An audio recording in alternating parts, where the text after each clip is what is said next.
What's good with YouTube? You already know, Big Flacco. What do you know I'm going to do? I'm going to smash, dash, react, and give my perspective, man. So check this out, man.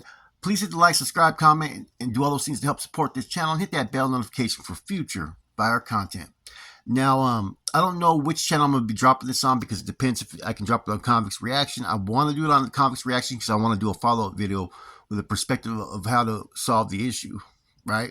Now, I'm doing a reaction to Rascal's video. It was an excellent video, man. Very thorough. He circled around and gave the follow-up details. A lot of stuff that he heard, I can actually confirm that it's 100% accurate. Because my sources gave me the same information, and it was a good video. The whole incident, and one of the angles I want to take on this, right, is I 100% agree with Rascal, is that the incident in High Desert was not a gang-related issue. It was not a racial issue. It was an individual issue.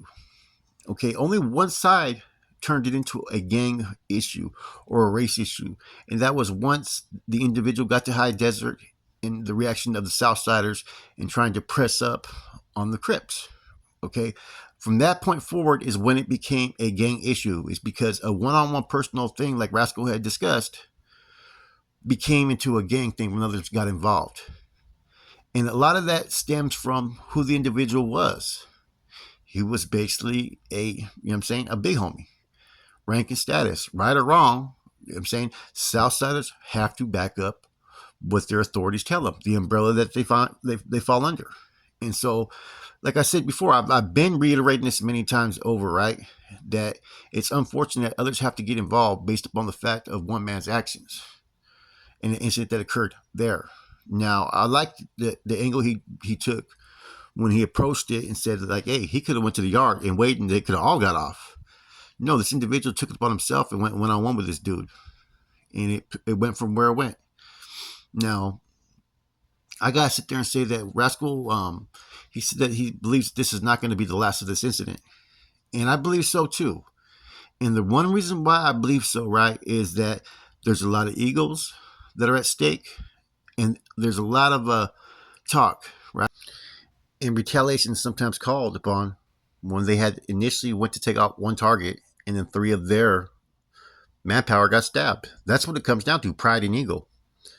And I think that, like I said, a lot of the blacks are prepared for whatever they want to do or whatever they have coming. I don't think that you're going to see either side come in as basically on the defensive side. I think they're all going to be the aggressors off top. Now, do I wish that to happen? No. Do I hope that happens? No. Do I pray that I'm 100% wrong on this? Yes, I do. Okay, so this is one subject that I would gladly be happy to be wrong on in my perspective of view of things.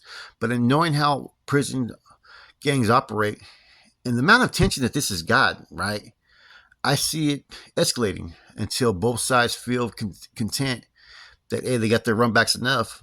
Let's end this issue. Now, I currently don't have any information about how the end of all hostilities, the thinking process that's on the table, how these people that are in leadership position are thinking. And there's a lot at stake right now. And so I think in the back of everybody's minds, everybody is thinking about that.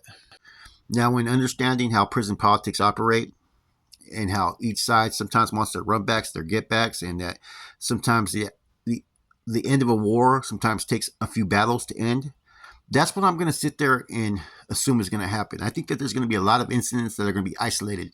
I think there's going to be a lot of doors popped open. Maybe a couple melees, maybe one building gets off. It's going to be hard for either side to try to strategically prepare a mass attack because the level 4 180 yards kind of operate a little bit different. They're not going to just let everybody out one shot everywhere. And you're going to see different reactions at different spots. Okay? And that eventually you may see people start to take a defensive role, a defensive position. And right, that may be after there's talks. I'm not saying that any side is going to break it down because I don't really see any side breaking it down at this time. But it's going to sever some type of relationships on this yard, regardless. Even after the fucking warring stops and the funk ain't on no more, you're going to have a lot of people who are going to be a lot more distanced in their communications as opposed to maybe interacting more. That's going to happen without a doubt. And I've been in a situation where war had to be declared, and I declared war on a particular group, and we ended up removing all those subjects that were in the yard that had membership into this one gang, and I'm talking about the Wolfpack issue. Okay, now after we removed all targets, of course there was some whites that jumped in when everything happened, because like this incident, they see whites getting rushed, right? Other whites reacted. Now after we did what we had to do and removed those targets, the order that was pretty much issued out there was to stand down any incident. Don't engage. At first, the first month, I think we were engaging for a minute, right? Just to set the tone. But after that, we had to think that, okay, does this need to continue? And so we took a stand down approach to where, yeah, we were on high alert, full 60, 180, but not to act, to basically take a defensive position when you came out, because administration was playing games after this, and they were letting people out in situations that did not favor certain groups, and that was the homeboys for a while, and I could see that happening where, the correctional staff may take a position, and you may start to see certain groups kind of get set up by administration for there to be fucking battles. And I hope that the powers that be recognize this, and that they kind of try to resolve their issues, because regardless, in times of war, there is communications at times, right? And sometimes it's very, like I said, vague and brief, but I think everybody wants sometimes one solution, and that is to go back on the main lines and to program. Now, all this that's been going on in Salinas Valley is not so much about what happened over there in High Desert, but more along the lines of who it happened to. And that's what people need to really focus on. That I believe, right? I believe there could have been consequences if this would have been just a regular Southsider resident or Sureño, but I don't think so.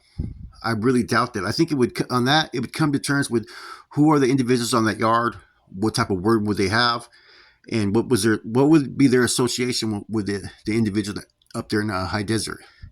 If there was no really strong relationship, I could see them just letting it go, right? But I could also see them riding on the issue too. But I think that the powers that be, those that are in leadership roles, may decide to take a step on back and say, okay, what happened happened. But I think, like I said, this issue is based upon who it happened to, right? And who did it. Because there is a long-standing dislike amongst the Southerners and blacks down south, right? And I think relationships have been getting better the last few years. And that's the unfortunate thing, that all it takes is one incident to trigger a lot of old emotions. And that's what you've been seeing and witnessing from a lot of other YouTube channels. Now, I've spoke my opinion on this because that is my opinion on it. That is my perspective. And that's from experience and from seeing how things operate and from past incidents that I've seen occur. Just because I'm saying, like, look, this is what's going to happen. Well, what happened here does not mean that I'm advocating or promoting any of that. It's just I know how the powers that be think, and how if a certain individual has that much power and is still in good standings, it's hard for certain groups not to react. I think, if this would have been a Norteño or an NF member, first of all, I don't see really it being blown out of proportion like that. And based upon the security and the thinking process and past issues that have happened, especially up in High Desert, I think that maybe that could have played a role in to the aggressiveness, right? But I still think that if this would have been an NF or Norteño, that the very worst that would have came of it would have been fucking the NF and Norteños dealing with their own people. But I think it would have been an issue that would have been put on freeze. And if it would have been an O issue, where it was a member of the O, you know what I'm saying? It would depend who it is. But depending on who it is, I don't see them acting that way. That's the thing, though, And it very well could be the same type of reaction that you've seen from the MA, right? Maybe not, though. Because a lot of times, right, things are always supposed to be investigated, and due process is supposed to be a procedure that's awarded to all. And it's also supposed to be that before you engage in war, because when you engage in any war or take any action, right, you're putting your car at risk to lose members, to lose mainline status. People may die. People may catch a life sentence, and all those things. You have to take into account all those things. And every time I've ever seen an incident that had to have the trigger be pulled, everything was always weighed out. And that's why I said, like, I think a little bit along the lines that this whole issue only stems from who it happened to. And I don't think the NF would have took the same type of course of action unless the homeboy was not at fault at all. And I don't see an NF member doing what this dude did. I'm gonna be point blank. You know, I don't see that. I can see maybe dispute an argument, but not not to the level of where this happens. You know, that's the thing that I've always questioned from the top is like, wow, why did this even go that far? You know, you see these issues that we're talking about. We didn't have people on these yards that were of this caliber or status or ranking for like years, man. It's been like since the 70s. So these are topics that like are first. These are incidents and issues that have never occurred before. And so it's kind of hard to wrap your head around it. And you want to be careful in what you say because you don't want to seem like you're trying to incite things or gaslight the situation, but you want to keep it real at the same token. You know, and I have to really think at times when I do videos like this that I'm being impartial all across the board. That I'm not favoritizing, you know, my previous affiliations or having any biased feelings towards my previous oppositions. You know, because like I said, I've always gotten along with pretty much every group behind the wall when I was in prison. A lot of times, except for the skinheads, I didn't get along too well with them. It's funny how I got along better with them on the streets than I did in prison, right? But the brothers, a lot of brothers have been rock solid with me in places I've been. You know, there's some that I wouldn't have fucking gave one assistance to just based upon the way they acted, right? But there was a lot of good dudes that helped me along the ways. And the Southsiders have always been very respectful. Only when I was in San Luis Obispo did I ever see any type of outward disrespect. Other than that, I've always been able to chop it up and have reports with them, you know? And that's why I think that in general, I think all these groups don't want this to continue. But some feel the need that it needs to happen. Because like I said, pride and ego is all on the table. And people may feel a certain way if they don't take action because of this. This is how we're going to be perceived. Just like on YouTube, perception is everything. And when it comes to these groups in prison, perception is one thing that's going to fuel anybody to take action on any type of issue. Now, the one thing I want to point out is, you know, I see what Rascal's talking about that wasn't a racial issue, like I said earlier.